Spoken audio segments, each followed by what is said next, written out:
हरे कृष्ण। तो हम चर्चा कर रहे थे श्री चैतन्य शिक्षाष्टकम का पहला वाला श्लोक है ना।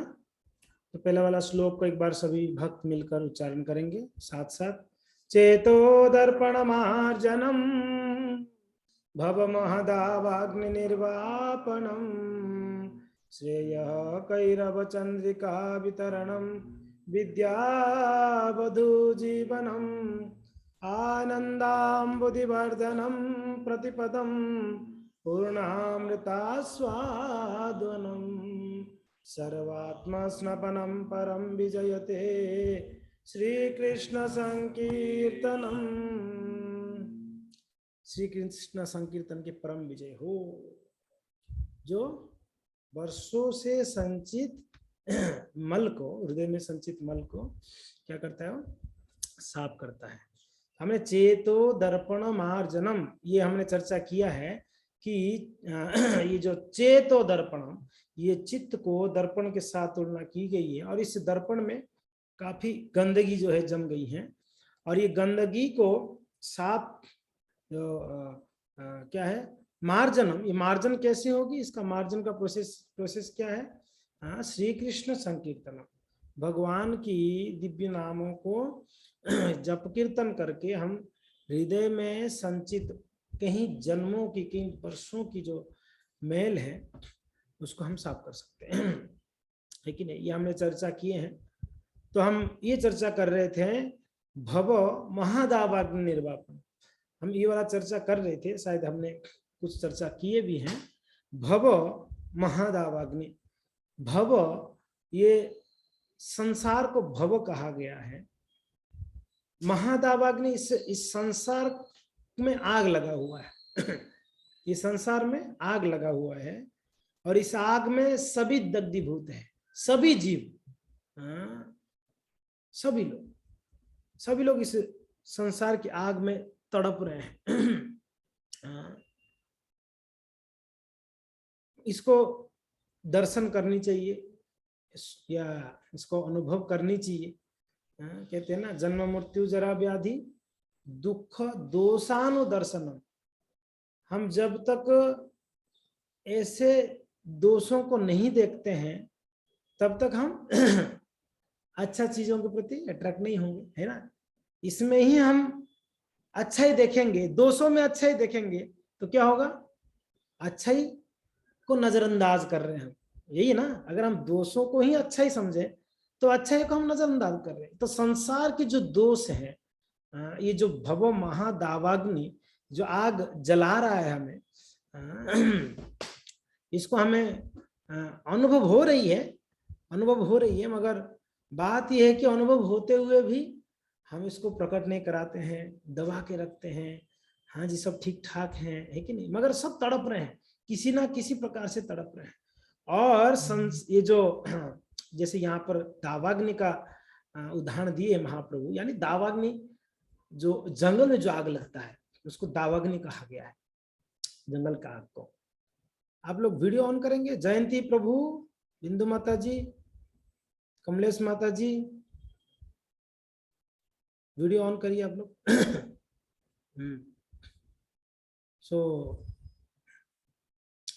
तो श्री चैतन्य महाप्रभु इसको तुलना किए हैं जंगल में जो आग लगती है।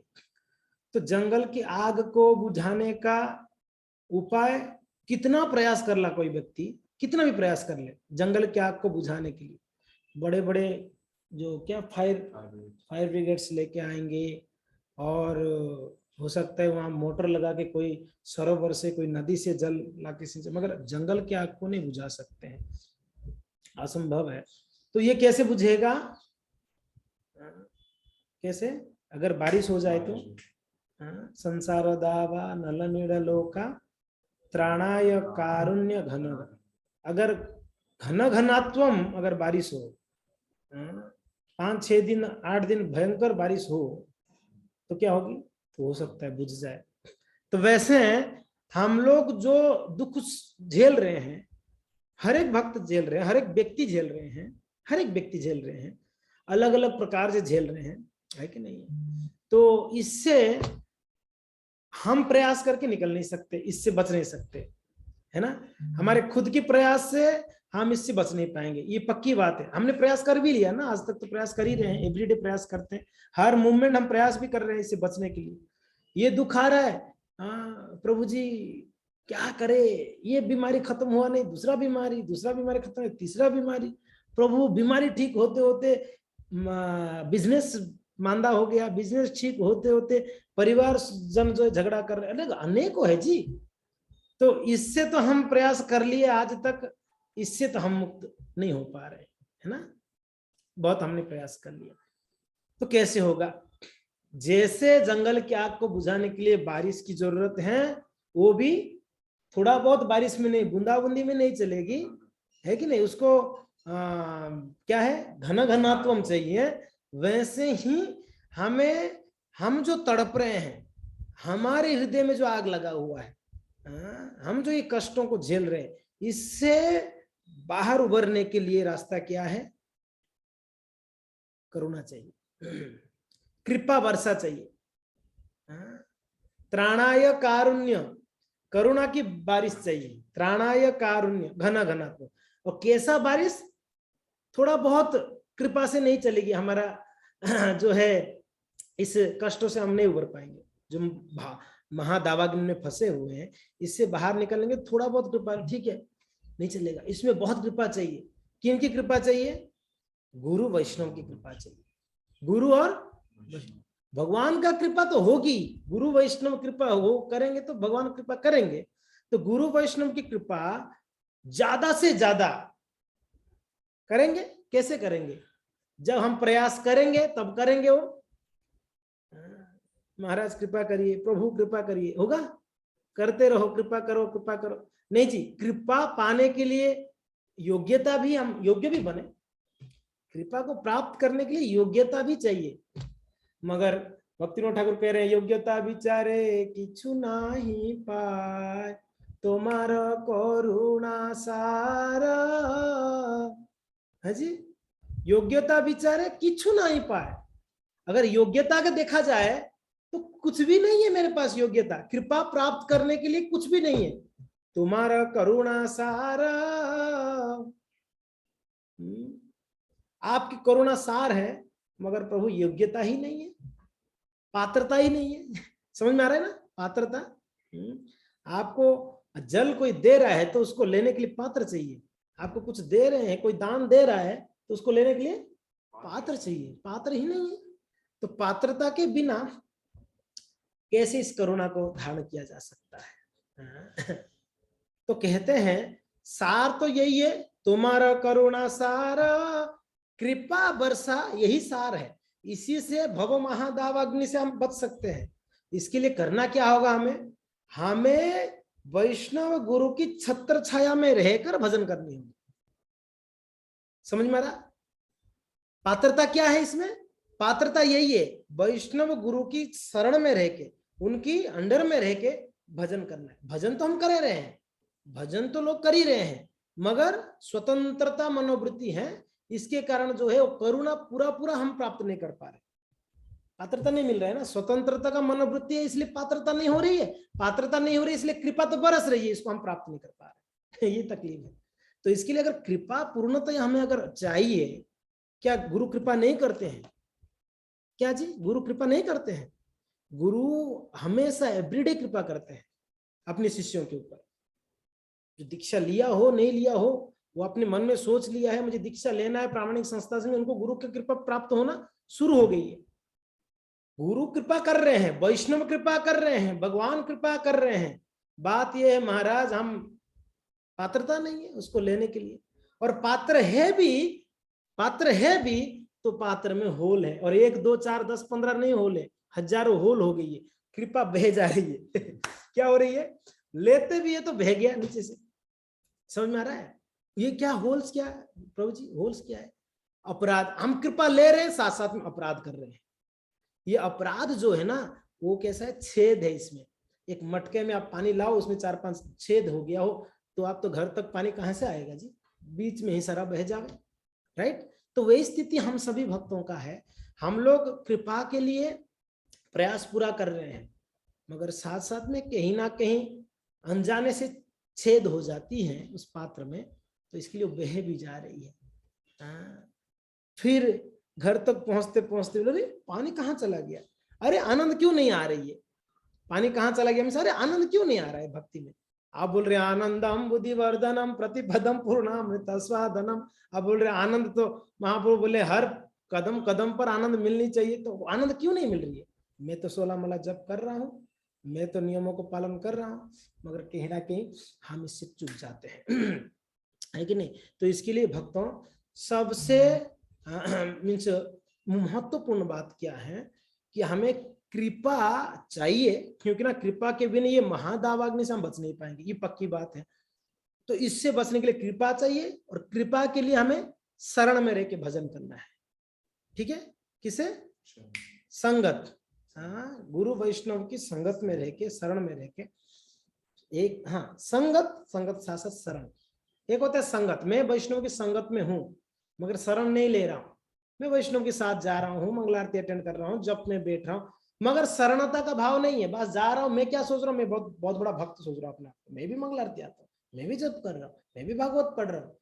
तो ये शरण नहीं है, ये संगत हो रहा है कहीं ना कहीं, मगर शरणता नहीं, शरणागति नहीं। तो शरणागत होकर, वैष्णव का शरणागत होकर अगर करेंगे तो क्या होगा, तो कृपा मिलेगी, 100% कृपा मिलेगी। अच्छा, तो ये दावाग्नि का कारण क्या है जी, ये दावाग्नि क्यों लगी है, कोई कारण भी तो होना चाहिए। जैसे जंगल में आग क्यों लगी है, कारण क्या है पता है नहीं, कारण, हाँ कारण, दो पेड़ आपस में क्या हुआ, घर्षण हुई, उससे आग उत्पन्न हुआ और आग लग गया, है कि नहीं है। ये कोई देखने के लिए देखा जाए कोई बड़ा कारण नहीं है आग लगने का, बहुत छोटा कारण है, मगर देखो लग रहा है छोटा, ये पूरा जंगल को राख कर देता है जला के। ये छोटा सा कारण क्या होता है, पूरा जंगल में आग लगा के जंगल को ही खत्म कर देता। और नॉट ओनली जंगल, जंगल में फॉरेस्ट में जितने जानवर हैं, जितने पक्षियां हैं, जितने पेड़ पौधे हैं, सब कुछ जला देता है। ऐसा आप लोगों ने कभी देखा नहीं होगा, ऐसा कोई आग लगा हुआ जंगल को। उस समय पहले अमेरिका में एक आग लगा था, हाँ, तो कई दिनों तक जला हो, 21 दिन तक जला।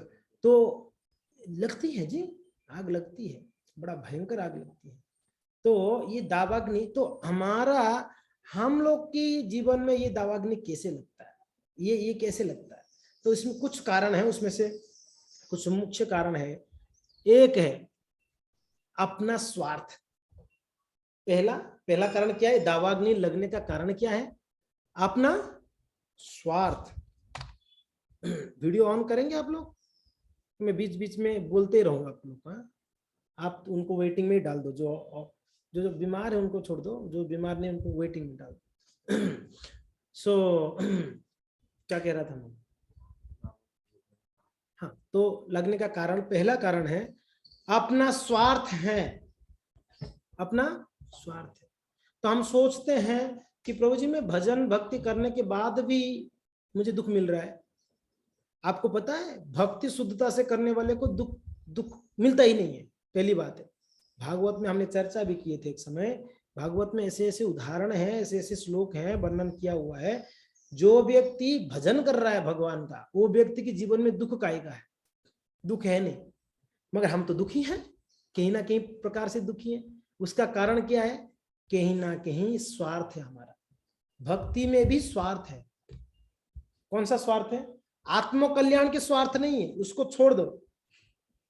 आत्म कल्याण के स्वार्थ है तो ये अच्छा स्वार्थ है कि मेरा जीवन कल्याण हो, मैं भगवत भक्ति प्राप्त करूं, मैं भगवान के प्रेमी बनूं, ये तो अच्छा स्वार्थ है।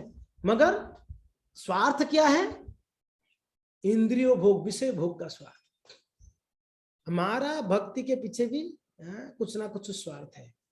मैं भजन कर रहा हूं तो प्रभु जी जल्दी से एग्जाम में पास हो जाऊंगा, प्रभु जी मैं भजन कर रहा हूं तो प्रभु जी जल्दी से मेरा घर आधा हुआ है पूरा तो हो ही जाएगा कंस्ट्रक्शन, प्रभु जी मैं भजन कर रहा हूं मेरा बेटा का विवाह तो हो ही जाएगा, क्योंकि ना मैं भजन कर रहा हूं। भगवान, मैं भजन कर रहा हूं, क्या भगवान ऐसे परिस्थिति से नहीं निकालेंगे मुझे, यानी स्वार्थ है। आत्मेन्द्रिय प्रीति वांछा तारा बोली का, आत्मेन्द्रिय प्रीति वांछा तारा बोली का, कृष्णेन्द्रिय प्रीति इच्छा धरे प्रेम नाम, कृष्णेन्द्रिय प्रीति इच्छा धरे प्रेम नाम, आत्मेन्द्रिय प्रीतिवांछा तारा बोली काम, कृष्णेन्द्रिय प्रीतिवांछा धरे प्रेम नाम। अभी क्या है, आत्मेन्द्रिय प्रीति के लिए हम कर रहे हैं भक्ति। देखिए अंतर समझिए, अंतर समझना चाहिए हमें कि हम कर रहे हैं भजन साधन कर रहे हैं आत्मेन्द्रिय पीछा। मुझे आनंद, मुझे मजा आ रहा है कि नहीं आ रहा है? प्रभु जी मजा आ गया आप प्रसाद में आज तो, प्रभु जी मजा आ गया आज कीर्तन में तो, आज प्रभु जी मजा आ गया। कभी ऐसे सोचे प्रभु जी आज राधा रानी कितनी प्रसन्न दिख रही थी कीर्तन के टाइम पे, कृष्ण को मजा आया, राधा रानी को मजा आया, वो हम कभी सोचे, हमने कभी नहीं सोचा जी। हम जो भी कार्य कर रहे हैं भक्ति में भी, at the end of the time हम क्या सोचते हैं, मुझे मजा आया कि नहीं आया, है ना? मुझे मजा आने के लिए कोई दुखी होता है चलेगा, मुझे मजा आनी चाहिए। प्रभु जी क्या फर्क पड़ता है, वो भक्त नाराज हो गया होने दो, मुझे तो मजा आ गया जी आज। हाँ जी, समझ में आ रहा है ना? आत्मेंद्रिय, ये शब्द समझिए, ये श्लोक को तो हम सब जानते हैं, परिवार को तो हम सभी समझते हैं, सुने हैं, मगर इसका समझिए अर्थ। आत्मेंद्रिय यानी हम भक्ति में भी अपना इंद्रियों को तुष्ट करने के लिए हम भक्ति कर रहे हैं। कृष्णेंद्रिय, अच्छा तो प्रश्न उठता है प्रभु जी हम फिर कृष्णेंद्रिय प्रीति इच्छा क्यों नहीं करते हैं? अरे प्रभु कृष्ण को क्या अच्छा हमें पता ही नहीं है, तो हम कैसे उनको ये प्रसन्न करें? उसके लिए हम तो प्लानिंग ही नहीं कर रहे, क्योंकि हमें पता ही नहीं कृष्ण को क्या पसंद है। अभी क्या करना है हमें, चलो जी आत्मेंद्रिय प्रीति के लिए तो हम कार्य कर रहे, इसको क्या करना है, ट्रांसफर करना है, डाइवर्ट करना है। समझ में आ रहा है? आत्मेंद्रिय को कृष्णेंद्रिय प्रीति, अष्टेंद्रिय प्रीति को कृष्णेंद्रिय प्रीति में करना पड़ेगा। तब क्या होगा, तब क्या होगी, तब भव महादावाग्नि निर्वापणम हो सकती है। समझ में आ रहा है? नहीं समझ में आ रहा है? हाँ जी।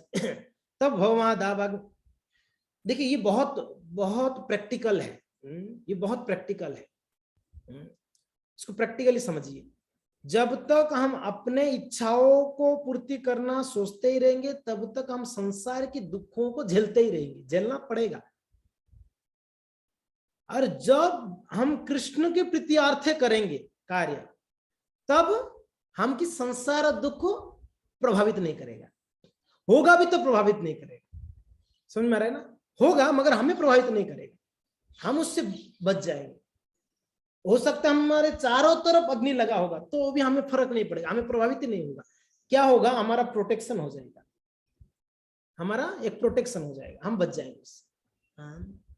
तो हमें प्रयास इतना ही करना है कि हमारा जो आत्मेंद्रिय प्रीति के लिए कार्य हो रही है उसको क्या करना है, तो कैसे है प्रभु, करना कैसे, उसके लिए गुरु वैष्णवी। देखिए हर जगह पे गुरु वैष्णव बीच में आते हैं, उसके लिए भी हमें गुरु वैष्णव की सलाह, उनकी शरण में रह के उनको समझना है कि कृष्ण जैसे ही मान लीजिए मैं कृष्ण का, मैं जगन्नाथ जी का श्रृंगार करता हूँ, ठीक है जी, तो मुझे क्या अच्छा लग रहा है मैं वैसे श्रृंगार कर रहा हूं।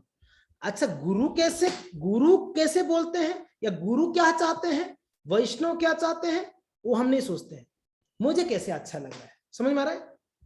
अगर मैं मेरे इच्छा से मुझे अच्छा लग रहा है करके मैं अगर ऐसा श्रृंगार कर रहा हूं तो हमारा आत्मेंद्रिय प्रीति हुआ, वो कृष्णेंद्रिय प्रीति नहीं है। कर तो रहा हूं जगन्नाथ जी का श्रृंगार, कर तो रहा हूं गौर निताय के श्रृंगार, ठीक है जी, मगर क्या है वो, तो क्या कृष्ण प्रसन्न नहीं हो रहे, वो तो हमें भी नहीं पता है। मैं सेवा कर रहा हूं तो कृष्ण प्रसन्न हो रहे नहीं हो रहे मुझे नहीं पता है, सच में नहीं पता है। पता है क्या मुझे पता चलता है कि कृष्ण मुझे प्रसन्न है, जगन्नाथ जी ना जी, ये भी कौन बताएगा हमें, गुरु वैष्णव बताएगा, ये भी हमें गुरु वैष्णव बताएगा। तो कृष्ण को क्या पसंद है, कैसे पसंद है, वो गुरु वैष्णव बताएंगे। ना ना ना ऐसे नहीं है, ऐसे करिए। ऐसे नहीं है, ऐसे करिए। क्यों? क्योंकि ना वो जानते हैं कृष्ण को क्या पसंद है। वो कैसे जानते हैं? क्योंकि अनुभव किए हैं, वो अनुभव किए हैं, वो अनुभवी हैं। कृष्ण के साथ उन लोगों का अलग अलग संबंध है। हमारा संबंध बहुत क्या बोलते हैं, सॉफ्ट संबंध, मीन्स कभी भी वो ये संबंध टूट जाती है, होता है ना। हमारा विश्वास कृष्ण के प्रति है, संबंध है। कैसा संबंध है? डाबाडोल वाला है। थोड़ा भी इधर उधर हुआ हमारा जीवन में कुछ उटपटांग, तो तुरंत कृष्ण साइट हो जाते हैं ना, हम कर देते हैं, प्रभु साइट हो जाओ, थोड़ा अपने बल पर प्रयास करता हूं। मगर जो गुरु और वैष्णव है, शुद्ध भक्त है, वो हर परिस्थिति में कृष्ण को साथ में रखते हैं। वो कभी कोई परिस्थिति में कृष्ण को भूलते नहीं है। कृष्ण भूलिया जीव भोगो वांछा करे, अतएव माया तारे झपटिया धरे। कृष्ण भूलिया जीव भोग वांछा करे, तो हम कृष्ण को भूल कर विषय भोग करते हैं, तो इसलिए माया हमें झपट के पकड़ता है। अतएव माया तारे झपटिया धरे। मगर जो शुद्ध भक्त हैं, गुरु हैं, वो क्या करते हैं? वो कृष्ण की ही निकट रहते। उन कृष्ण से तो मारा कृष्ण दीते पार, प्रभु तुम्हारा सकति आछे। बोलो, कृष्ण से तो मारा कृष्ण दीते पार, तुम्हारा सकति आछे।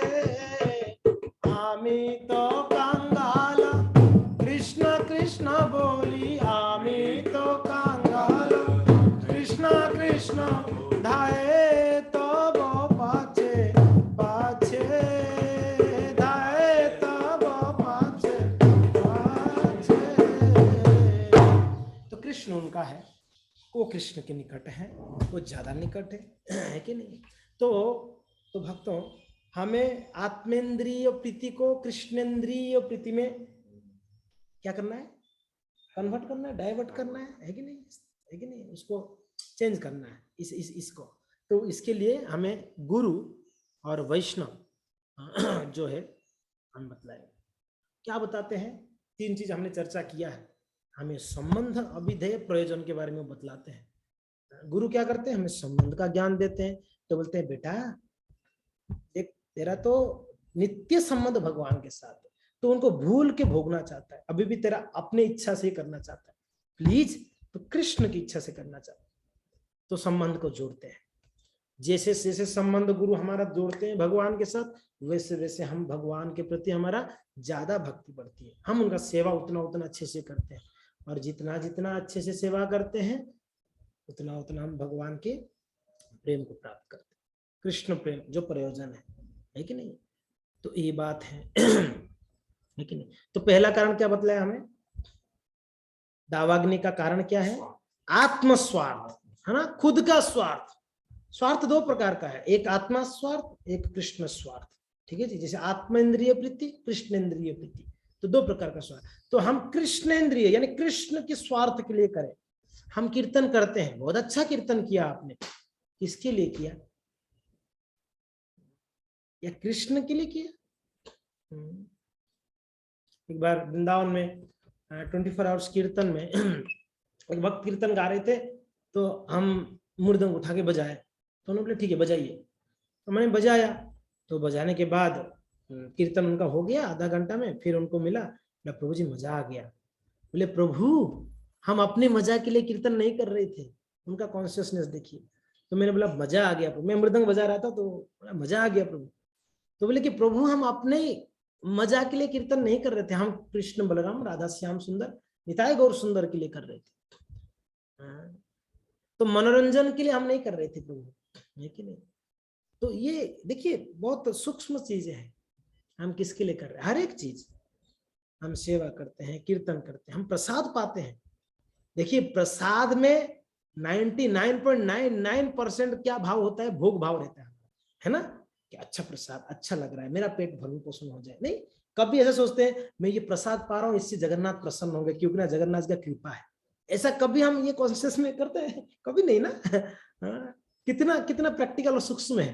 क्योंकि अभी प्रसाद लेते से सोचता हूँ जगन्नाथ जी का महाप्रसाद है, वो खिचड़ी हो, वो राइस दाल हो, वो पनीर हो, वो कुछ भी हो, मैं पा रहा भगवान का कृपा, तो जगन्नाथ जी प्रसन्न होंगे मैं प्रसाद लूंगा तो। ये एक कॉन्शियस। दूसरा कॉन्शियस क्या है? दूसरा दूसरा क्या है? दूसरा है कि हाँ बहुत मजा आया, आज रसगुल्ला बहुत अच्छा था, हाँ आज करेला मजा नहीं आया, करेला। तो हम इसमें भेद करते हैं क्योंकि ना हम कृष्ण की प्रसन्नता के लिए नहीं कर रहे हैं ना, ये जो भी चीज हो, है कि नहीं? तो देखिए कितना सूक्ष्म है, भक्ति बहुत सूक्ष्म है, भक्ति की विधियां बहुत सूक्ष्म है, उसको समझना बहुत कठिन है, बहुत कठिन है। तो इसको ये धीरे धीरे हमारे जो है चेतना, ये श्रवण कीर्तन करते करते ये चेतना हमारा शुद्ध होगी, तो हम धीरे धीरे इसको अनुभव कर पाएंगे, इसको आस्वादन कर पाएंगे इस चीजों को। प्रसाद को, कुछ भक्त प्रसाद को बड़ा आस्वादन करते हैं, बहुत आराम से कृष्ण को स्मरण करते करते। एक बार एक प्रभु जी आए थे, उनका नाम है कृष्णानंद प्रभु, आप सब जानते हैं, बड़े प्रसिद्ध प्रभु जी हैं, बहुत सीनियर हैं, कृष्णानंद प्रभु जी, परम पूज्य लोकनाथ स्वयं, सॉरी परम पूज्य राधानाथ स्वयं महाराज के शिष्य हैं, बहुत वरिष्ठ है, प्रभुपा जी को देखे हैं उन्होंने। तो एक बार उदयपुर आए थे तो उनको प्रसाद सर्व किए थे, तो प्रभु जी बड़े आराम 1 घंटा में प्रसाद लिया। तो हमने पूछा प्रभु जी आप बहुत धीरे लेते हैं ना प्रसाद? तो प्रभु जी बोले कि प्रभु जी प्रसाद में ना बड़ा आनंद आ रहा था, भगवान कृष्ण का स्मरण कर रहा था कि जगन्नाथ जी का प्रसाद मिला है, तो बहुत अच्छा लग रहा था, तो मुझे लेट हो गया लेते लेते। अब देखिए प्रसाद लेते लेते भी स्मरण क्या हो रही है, हाँ कृष्ण का, जगन्नाथ जी का कृपा देखिए आज मुझे मिल रहा है, हे भगवान ऐसे कृपा मिलते रहिए, ये स्मरण। और प्रसाद लेते लेते कोई कोई लीलाओं को स्मरण, कि जगन्नाथ जी ने पनस चोरी किया है, कि जगन्नाथ जी ने वो रघुदास को रक्षा किया है और रघु अर्खित को, हाँ इत्यादि इत्यादि स्मरण। प्रसाद का जो भी महिमा स्मरण करें प्रसाद के टाइम पे। हम प्रसाद के टाइम पे क्या स्मरण करते हैं, कौन कुकिंग किया है आज, दिमाग खराब है, नमक ज्यादा ही सब्जी में। हम प्रसाद लेते लेते क्या स्मरण करते हैं कि छाछ कौन बनाया आज, छाछ अच्छा है, हाँ? तो हम ये स्मरण होती है ना, कौन बनाया, कैसे आया, और प्लेट लेके लाइन में खड़े हुए संडे को, दिमाग में यही आता है मिलेगा, वहां तक पहुंचते पहुंचते रहेगा कुछ कि खत्म भी हो गया होगा, लाइन तो लंबा लगा हुआ है, तो वो आप बर्तन के पास पहुंचे तो क्या पता खत्म हो गया। तो हमारा पूरा ही चेतना क्या है, आत्मेंद्रिय प्रीति में रहता है ना, इसे ही बात है ना, गलत है इसमें कुछ नहीं, यही रहता है हमारा कॉन्शियस ना जी। धीरे धीरे इस, अब ये कैसे होता है, ऐसे वरिष्ठ भक्तों को, अनुभव भक्तों के संग में रहेंगे तो ऐसे ऐसे चीजों को अनुभव कर सकते हैं। कि जैसे प्रभु जी बोले कि इसमें 1 घंटा लगा क्यों ना आस्वादन कर रहे थे, है कि नहीं? जैसे कीर्तन के लिए किसी ने बताया कि नहीं हम कृष्ण की प्रीति के लिए कर रहे हैं, कृष्ण के प्रीति के लिए कर रहे हैं, है कि नहीं? तो ये कॉन्शियस को डेवलप करनी है हमें। तो ये कॉन्शियस डेवलप करने के लिए उपाय क्या है? उपाय तो श्री कृष्ण संकीर्तनम है, मगर श्री कृष्ण संकीर्तन भी गुरु वैष्णव की शरण में रहकर हमको करनी है।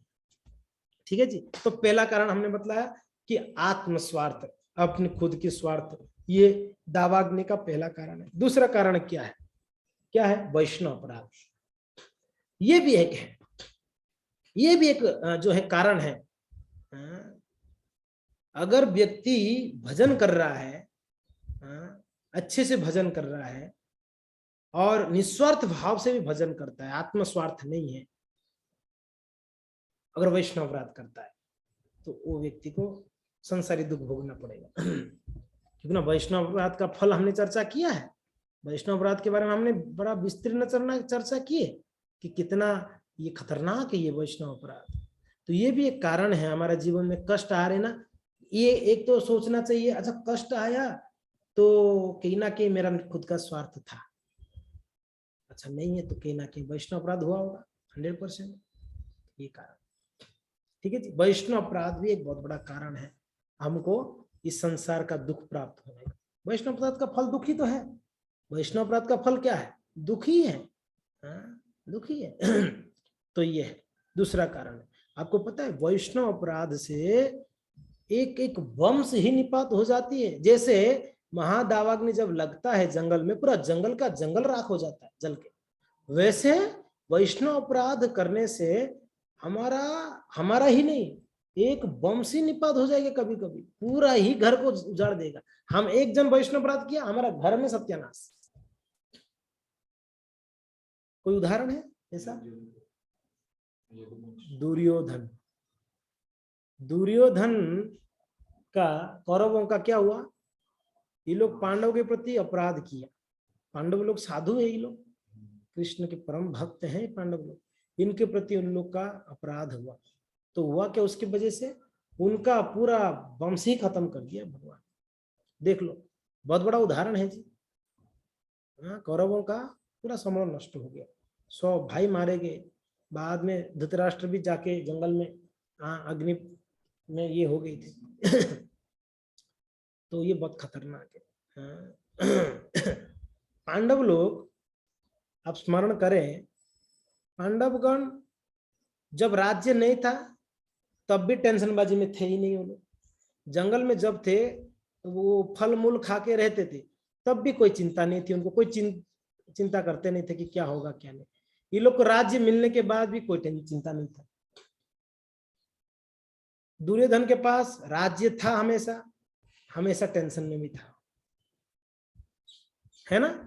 दुर्योधन के पास सारा ऐश्वर्य था, पांडवों के पास क्या ऐश्वर्य था जी? ये लोग को जंगल में भिजवा दिया गया।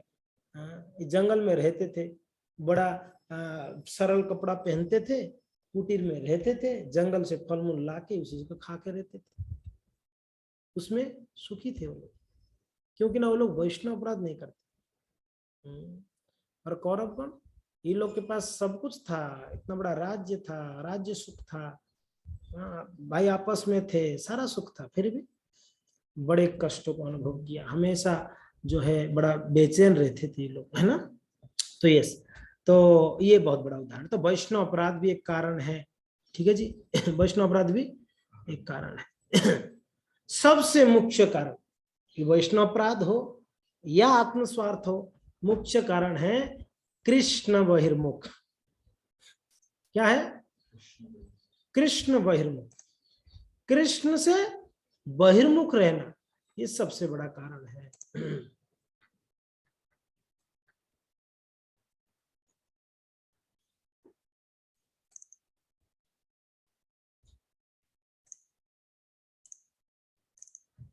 कृष्ण भूलि से जीव अनादि बहिर्मुख, कृष्ण भूलि से जीव अनादि बहिर्मुख,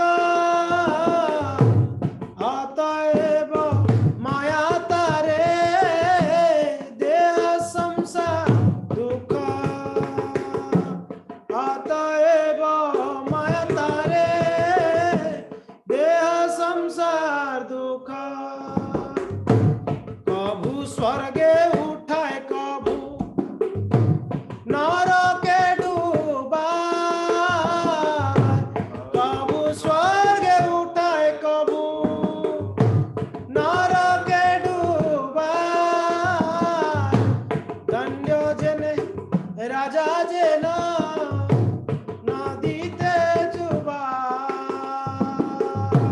धन्य जना राजा जना नदीते डूबा, है ना। तो कृष्ण बहिर्मुख, कृष्ण भूलि से जीव अनादि बहिर्मुख, जीव कृष्ण को भूल के अनादि काल से बहिर्मुख है। हम लोग 1 2 3 जन्म का नहीं है, अनादि काल से हम लोग क्या है, कृष्ण की बहिर्मुख हुए हुए, अनादि काल से। अतएव इसके लिए ही महाराज माया तारे देव संसार दुख, यही कारण है, दावानल है।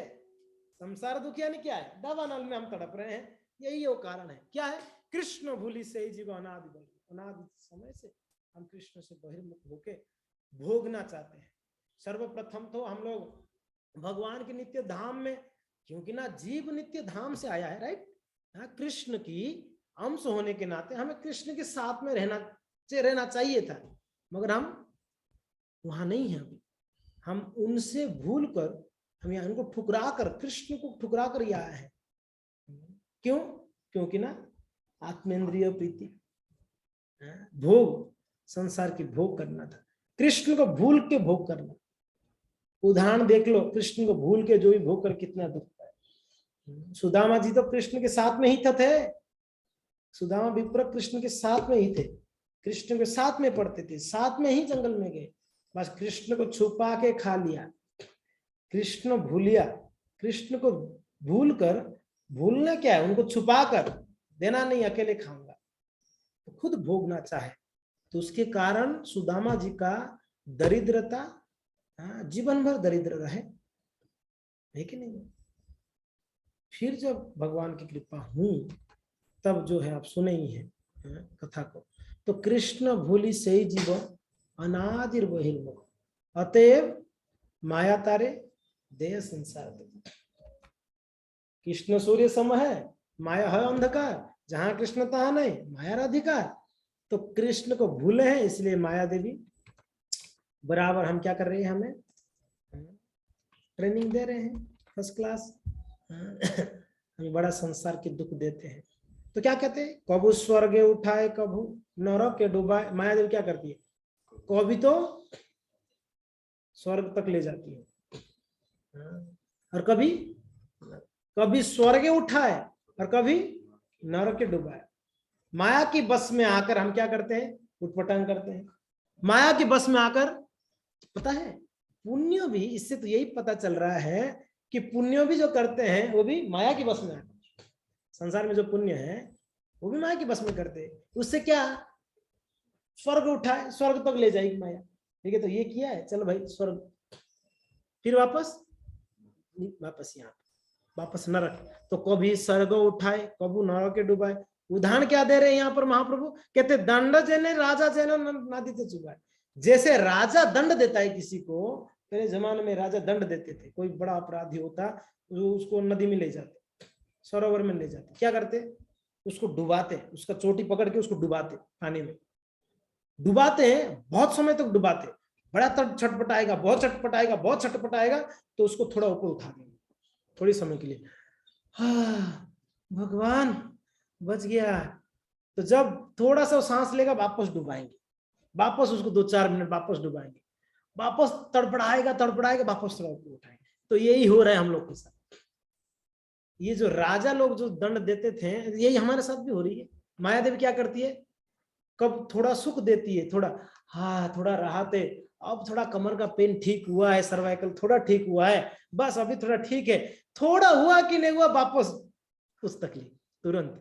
हाँ यही होती है ना, वापस तकलीफ, वापस डुबा के रख, वापस कुछ समय ना, 1 महीना 2 महीना 3 महीना बहुत परेशान होते, वापस थोड़ा कुछ करके वापस थोड़ा सा, अभी थोड़ा सा राहत है प्रभु, अभी थोड़ा ठीक है, वापस डुबाते। तो यही हो रही है, माया क्या करती है, कभी स्वर्ग उठाए कभी नरक डुबाए, कभी तो सुख देख, सुख का थाली दिखाकर हमें लोभ देकर हमें बोलते हाँ देखो देखो सुखी है इसमें, इधर आओ इधर आओ, और कभी कभी ले जाते नरक। तो यही माया देवी करती है, दंड जने राजा जनो न दीति चुका, है कि नहीं।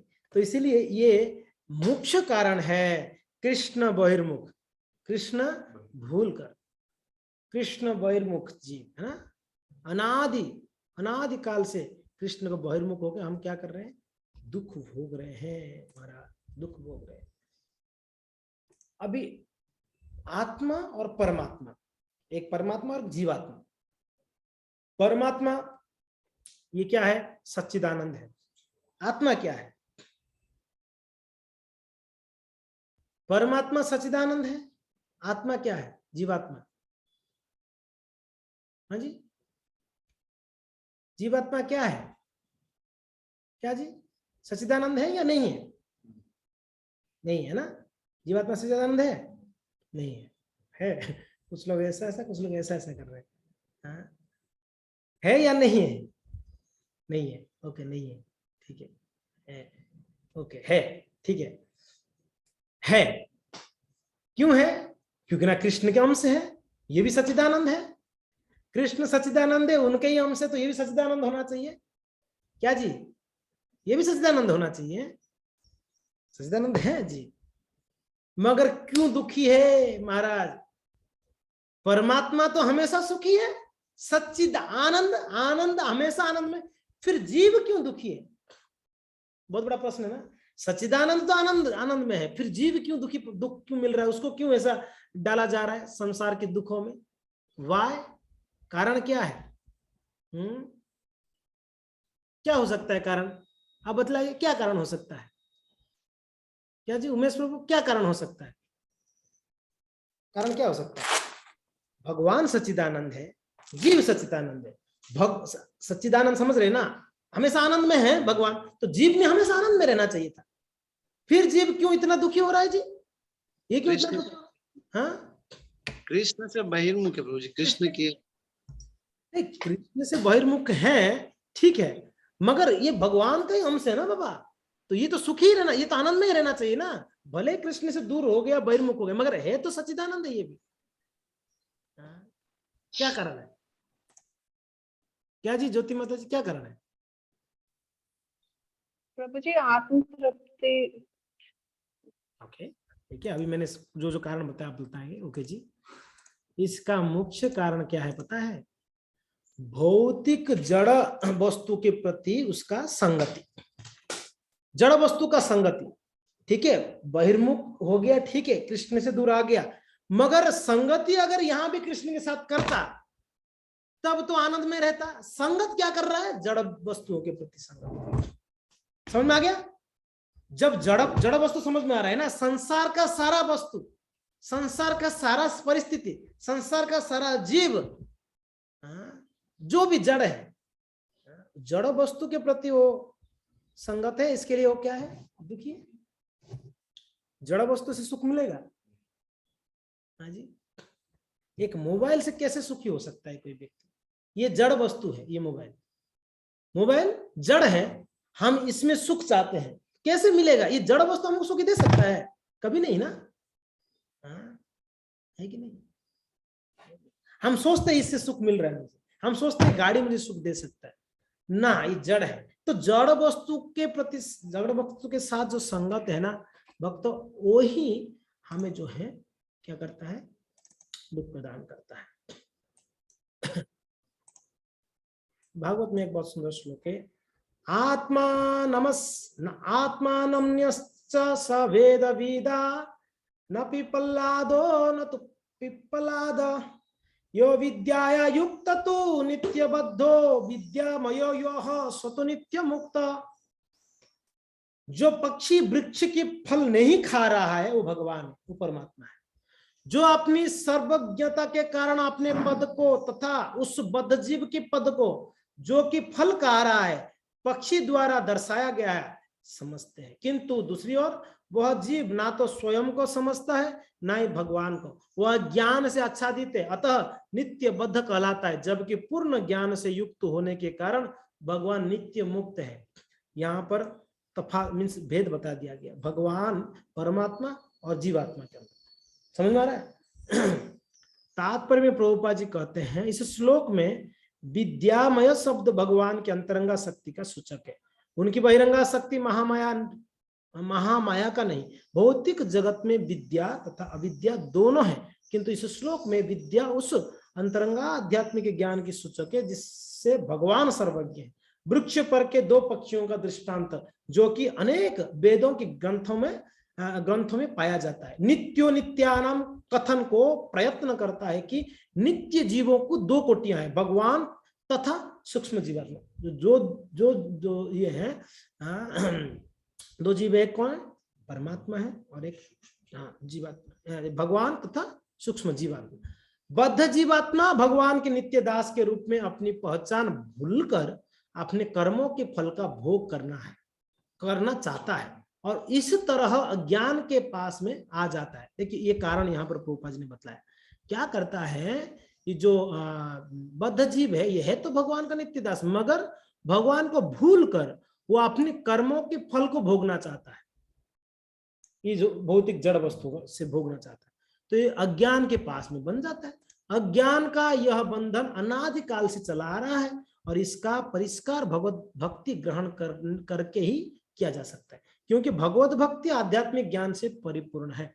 बद्ध जीवन में जीव को प्रकृति के नियमों द्वारा बाध्य होकर पवित्र तथा अपवित्र से काम कर्म करने पड़ते हैं, किंतु जीव अपनी मुक्तावस्था में अपने कर्म के फल परम भोक्ता भगवान को अर्पित करता है। किंतु यह समझ लेना चाहिए कि जीव का ज्ञान अपनी मुक्तावस्था में भी मात्रा में भगवान के तुल्य होता है। यहां तक कि इस ब्रह्मांड के सर्वश्रेष्ठ जीव ब्रह्मा जी भी भगवान तथा उनकी शक्तियों का केवल आंशिक ज्ञान ही प्राप्त कर पाते। अब बताए, ब्रह्मा जी का स्थिति कहते हैं कि वो भी भगवान को ठीक ठीक नहीं समझते हैं, तो अब बताए हम कैसे समझ पाएंगे भगवान की स्थिति को? है जी, हम तो क्षुद्र जीवात्मा है। भगवत गीता में इसका पुष्टि की गई है। भगवान ने अर्जुन को कहते हैं, बहुनी में व्यतीतानि जन्मानि तब च अर्जुन ना तान्य हम वेद सर्वाणि न तुम वेत्थ परंतप।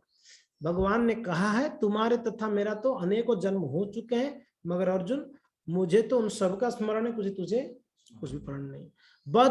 बद्ध शब्द जीव की भगवान पर शाश्वत निर्भरता को बतलाने वाला है, चाहे वो बद्ध अवस्था हो मुक्त अवस्था हो। माया के संसार में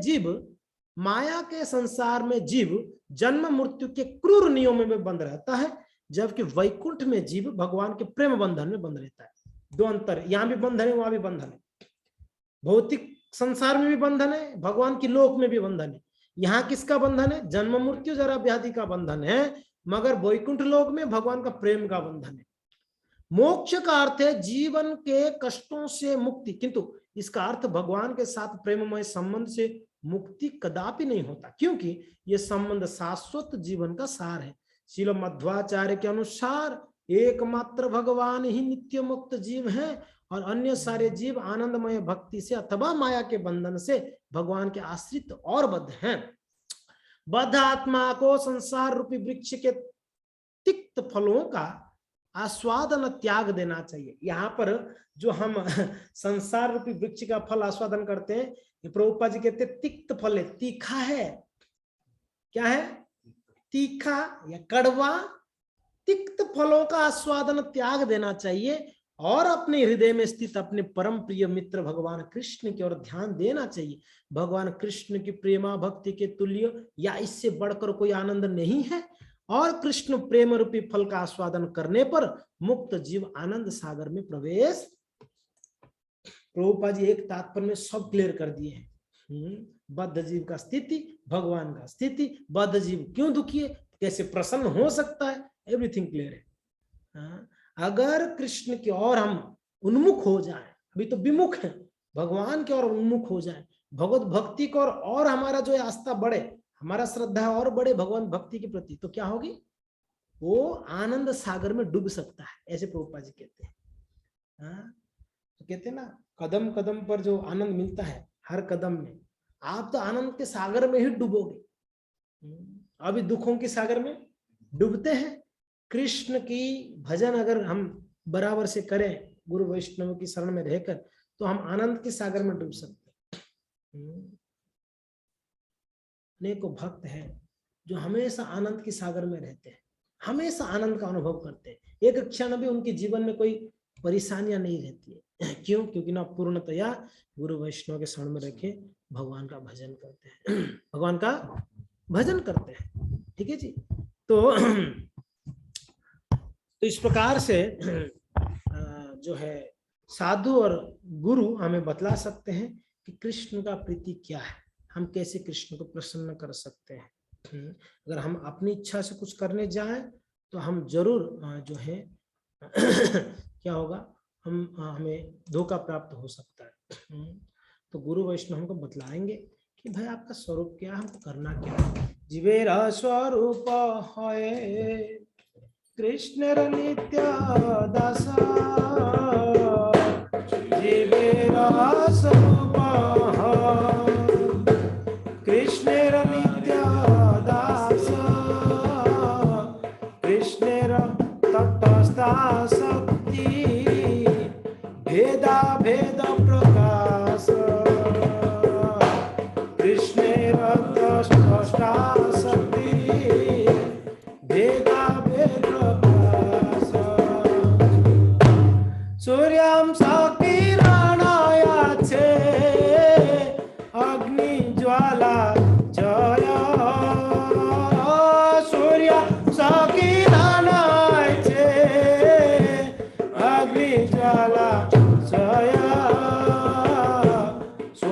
स्वाभाविक कृष्ण रतिना प्रकार शक्ति स्वाभाविक कृष्ण रतिना प्रकार शक्ति। तो जीवेर स्वरूप है कृष्णेर नित्य दास और कृष्णेर तटस्थ शक्ति। ये जीव कौन है? कृष्ण का तटस्थ शक्ति, भेद अभेद प्रकाश। भेदा अभेद, भेदा अभेद क्या है? भेदा भेद चैतन्य महाप्रभु का क्या फिलोसफी है? अचिंत्य भेदा भेद, अचिंत्य भेदा भेद तत्व। सुना ये नाम? कभी नहीं सुना है? सुना है? सुना? अचिंत्य भेदा भेद क्या है? भेद और अभेद। भगवान में जीव में क्या भेद है और क्या अभेद है, क्या डिफरेंस है और क्या समान है, उसको भेद यानी क्या डिफरेंस है, अभेद यानी क्या सिमिलैरिटी है, उसको भेदा भेद कहते हैं। भेदा जीव है तटस्था। तो भगवान का स्वाभाविक कृष्ण तीन प्रकार शक्ति है, तीन मूल शक्ति है कृष्ण का। कौन सा? कौन सा? अंतरंगा शक्ति, बहिरंगा शक्ति, तटस्था शक्ति। ठीक है जी। अभी तटस्था शक्ति में भेदा भेद, ये जो जीव है ये तटस्था में, मगर भेदा भेद प्रकाश, ये भेदा भेद प्रकाश क्या है? जीव भगवान के समान भी है, समान नहीं भी है, ये भेदा भेद है।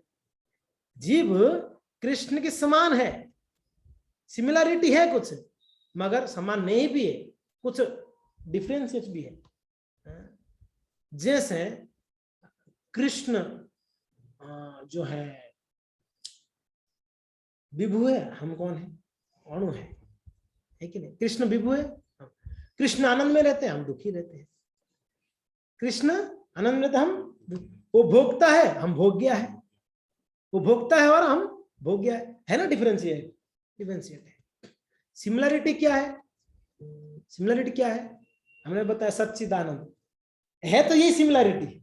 वो भी आनंद चाहते हैं कृष्ण, हम भी आनंद चाहते हैं, है कि नहीं? हम भी आनंद चाहते हैं, मगर अणु मात्रा में परमाणु, जैसे एक जलाशय है और उसका एक बूंद है, दोनों में गुणों में कोई अंतर नहीं दिखाई देगा आपको। गुण सही में भगवान का गुण है सच्चिदानंद, हमारा गुण है सच्चिदानंद, मगर जब मात्रा में ले जाएंगे तो अंतर हो जाएगा। भगवान तो विभु है और हमें वो सागर है, हम जल का बूंद है। तो यही डिफरेंस। तो यहाँ पर कहते हैं कृष्ण तटस्थ शक्ति है, जीव नित्य दास, भेदा भेद प्रकाश। मगर भेद है और अभेद है इसमें, वो समान भी है, समान नहीं भी है भगवान के साथ में, है कि नहीं? तो ये चीज जो है हमें गुरु वैष्णव जो है हमें बतलाएंगे। आदि 685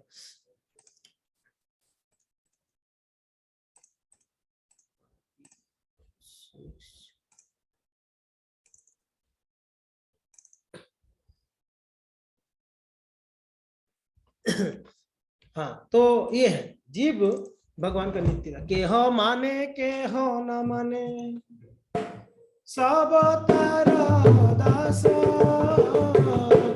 के हो माने के हो न माने सब तारा दास, जे ना माने तारा होय सेई पापे नाश, जे ना माने तारा होय सेई पापो नाश। के हम माने और कहीं नहीं माने। गुरु वैष्णव तो कहते हैं जीवेर स्वरूप है कृष्ण नित्य दास, कृष्ण के नित्य दास हो, मगर के हो माने, कोई मानते हैं इसको, के हो ना माने, मगर सब तारा दास, सब तो उनके ही दास हैं। जे ना माने, जे माने तो उनका तो क्या है, जीवन में तो आनंद ही आनंद है। जो ना माने, जे ना माने तार होय से ही पापे नाश, अपने पाप से खुद का ही नाश हो जाती है। जो नहीं मानता है भगवान का मैं दास हूं करके। संसार में कौन मानते हैं? भक्तों के अलावा कौन मानते कि मैं भगवान का दास हूं? कोई नहीं। सिर्फ भक्तों को ये थोड़ा सा ज्ञान है, विज्ञान नहीं है, हमारा ज्ञान है कि हम दास हैं, हम ज्ञान तक ही सीमित, अभी विज्ञान नहीं। हाँ यस, क्या है ट्रेनिंग, क्या है, हम लोग सीख रहे हैं अभी, सीख रहे हैं, ट्रेनिंग पीरियड है, ये बिल्कुल अनुभव हो जाएगी प्रैक्टिकली कि हम सच में दास हैं। अभी सिर्फ जो है थ्योरी में हम जानते हैं हम कृष्ण के दास हैं, कृष्ण के दास है कि नहीं। तो देखिए कारण यही है, ये जो संसार के दुख हैं भव महादावाग्नि, और इसका कारण क्या है कि हम भगवान से बहिर्मुख हैं, और इसके उन्मुख के लिए हमें गुरु वैष्णव हमें शिक्षा देंगे, और उनकी शरण में रह के श्री कृष्ण संकीर्तनम, श्री कृष्ण संकीर्तन को हम गुरु वैष्णव की शरण में रह के उनसे गाइडेंस लेते हुए अगर करेंगे तो निर्वापणम, क्या निर्वापणम के बारे में नेक्स्ट क्लास बताऊंगा। अभी मैं सिर्फ भव महादावाग्नि बताया। निर्वापणम, निर्वापणम हम क्या सोचते हैं, कैसे निर्वापण करेंगे, असलियत में कैसे होगी, इसको थोड़ा सा चर्चा करेंगे नेक्स्ट क्लास में। भव महादावाग्नि ये समाप्त करेंगे। नेक्स्ट क्या है, उसके बाद क्या है, भव महादावाग्नि निर्वापणम श्रेय कैरव चंद्रिका। तो श्रेय कैरव चंद्रिका का चर्चा हम नेक्स्ट क्लास से प्रारंभ करते हैं।